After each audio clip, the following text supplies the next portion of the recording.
রুই মাছ দিয়ে আলু টমেটোর ঝোল থাকলে বড় থেকে ছোট সবাই পেট ভরে ভাত খাবে।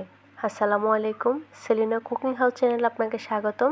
আপনি যদি আমার চ্যানেলে নতুন হয়ে থাকেন প্লিজ চ্যানেলটা সাবস্ক্রাইব করে দিবেন আর পাশে থাকা বেল আইকনে একটা ক্লিক করে রাখুন যাতে আমার পরবর্তী ভিডিও ছাড়ার সঙ্গে সঙ্গে আপনি দেখে নিতে পারেন।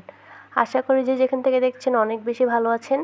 আলহামদুলিল্লাহ আমিও ভালো আছি। রুই মাছ দিয়ে আলু টমেটো রান্নার জন্য আমি সব কিছু রেডি করেছি। এখানে প্রথমেই মাছটা আমি হলুদ মরিচ দিয়ে মাখিয়ে নিয়েছি আর আলুটাকে একদম পাতলা পাতলা করে আমি কেটে নিয়েছি। সাথে নিয়েছি পেঁয়াজ, মরিচ, রসুন, আদা, টমেটো কেটে নিয়েছি।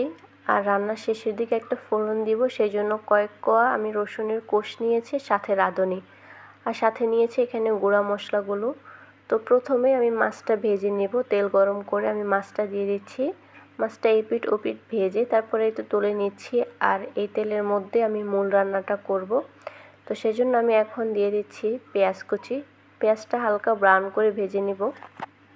এখন দিয়ে দিচ্ছি আমি রসুন কুচি, আদা পেস্ট আর কাঁচা মরিচ। এগুলো একটু ভেজে নিচ্ছি যাতে না পুড়ে যায়, সেই জন্য অল্প একটু পানি দিয়ে দিলাম।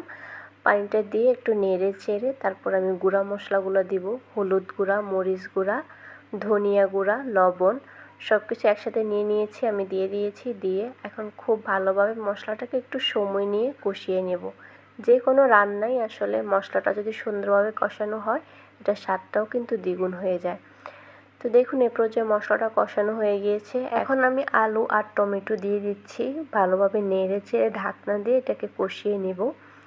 তো এই তো এর মাঝে আমি কয়েকবার কিন্তু ঢাকনা তুলে একটু নেড়ে চেড়ে দিয়েছি যাতে পোড়া না লাগে।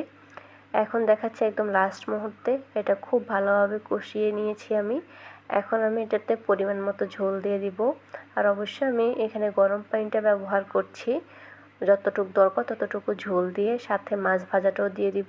দিয়ে ঢাকনা দিয়ে আমি এটাকে রান্না করে নেব। আমার ভিডিওটি আপনি কোন জেলা থেকে দেখছেন অবশ্যই কমেন্ট করে জানাবেন আর ভিডিওটিতে একটা লাইক দিয়ে দিবেন।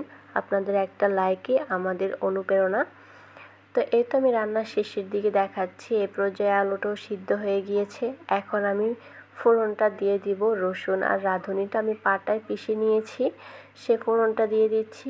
এটা দেওয়াতে এটা সুন্দর একটা ফ্লেভার আসবে আর তরকারিটা খেতেও অনেক বেশি মজা লাগে। তো সাথে আমি কয়েকটা কাঁচামরিচ দিয়েছি, এটা তো ফ্লেভারটা ভালো আসবে। এই তো ঢাকনা দিয়ে এখন রান্না করে নিলাম। দেখুন আমার রান্নাটা কিন্তু একদম শেষ। তো এখন আমি একটু পরিবেশন করে দেখাচ্ছি।